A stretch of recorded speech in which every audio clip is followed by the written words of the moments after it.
आपने श्री जगन्नाथपुरी की रथ यात्रा के बारे में तो सुन ही रखा होगा। हर वर्ष अनेक लोग उस रथ यात्रा में शामिल होते हैं और अपने आप को बड़ा भाग्यशाली मानते हैं जब वह भगवान की उस रथ यात्रा में शामिल होकर भगवान के रथ को धक्का लगाते हैं। जब व्यक्ति का हाथ भगवान के रथ को स्पर्श होता है उस समय ऐसा अनुभव होता है कि परमात्मा ने इस जीव पर विशेष कृपा की हो। आपको पता है, एक समय ऐसा भी आया था कि एक व्यक्ति के आदेश से वह रथ स्वतः ही अपने आप चलने लगा। सुनकर आश्चर्य होगा। एक बार भक्त हरियानंद जी जगन्नाथपुरी के दर्शन की लालसा से जगन्नाथपुरी पहुँचे।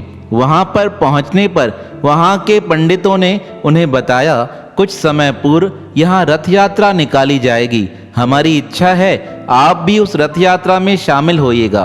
वहाँ रहने वाले भक्तों की यह विनती सुनकर भक्त हरियानंद जी ने विचार किया, अब यहाँ पहुँचे हैं तो परमात्मा की रथ यात्रा में शामिल होने का सौभाग्य हमें भी प्राप्त हो। ऐसा सोचकर वह कुछ दिन वहाँ पर रुके। अब रथ यात्रा का समय आया। भगवान बलभद्र, भगवान श्री कृष्ण और सुभद्रा जी को रथों पर विराजमान किया गया। भक्त बड़े उत्साह के साथ रथ को खींचते जा रहे थे, लेकिन अचानक से एक स्थान ऐसा आया जहां रथ अपने आप रुक गए।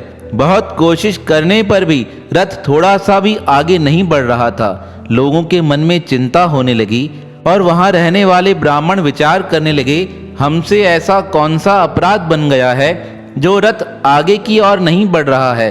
तब बहुत विचार करते करते वह सोचने लगे, क्या हुआ है, ऐसा कौन सा अपराध किससे बना है जिसके कारण रथ आगे की ओर नहीं बढ़ रहा है।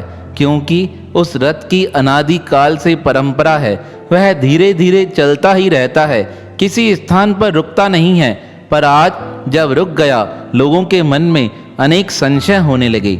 यह बात देखकर भक्त हरियानंद जी ने सबको आदेश देते हुए कहा, सब रथ से दूर हो जाओ। उनकी यह बात सुनकर पहले तो ब्राह्मणों ने उनकी बात पर गौर नहीं किया। वह पुनः धक्का देकर रथ को आगे की ओर चलाने लगे। पर फिर से श्री हरियानंद जी ने कहा, मैं आप सबसे विनती करता हूँ, आप सब दूर हट जाइए, यह रथ स्वतः ही चलेगा। जब हरियानंद जी ने इस प्रकार कहा तब ब्राह्मणों ने उनकी आज्ञा मानकर अपने आप को रथ से दूर कर दिया और उस समय एक आश्चर्यमय घटना घटित हुई जिसे देखकर लोगों के रोंगटे खड़े हो गए। कहते हैं उस समय भक्त हरियानंद जी ने एक प्रार्थना की। परमात्मा को प्रार्थना कर कहने लगे, हे नाथ, यह रथ आपका है, इस पे रथी भी आप हो, इसे आप स्वतः ही चलाइए। कहते हैं भक्त की प्रार्थना सुनकर वह तीनों रथ अपने आप चलने लगे। जगन्नाथ रथ की एक विशेषता होती है, उस रथ में कोई घोड़े नहीं जुतते हैं, वह सारा रथ लकड़ी का बनाया जाता है। अब भक्त का आदेश मानकर वह तीनों रथ स्वतः ही 100-200 कदमों तक अपने आप चलने लगे। यह लीला देखकर सारे जगन्नाथपुरी वासी हैरान हो गए। वह दौड़ते हुए भक्त हरियानंद जी के शरण में गिर प्रणाम कर कहने लगे, हे भक्तराज, आप धन्य हो, हमसे बड़ा अपराध हुआ। हमने तो अज्ञानवश आपका अपमान किया है। पहले दिन तो हमने आपको निम्न वस्त्रों में देखकर मंदिर में भी नहीं जाने दिया था, पर आज परमात्मा ने यह लीला दिखाकर हमारे मन में आपके प्रति विश्वास को और अधिक बढ़ा दिया है। तब भक्त हरियानंद जी कहने लगे, यह परमात्मा की ही कृपा है, वह अपने भक्तों का मान स्वतः ही बढ़ा देते हैं।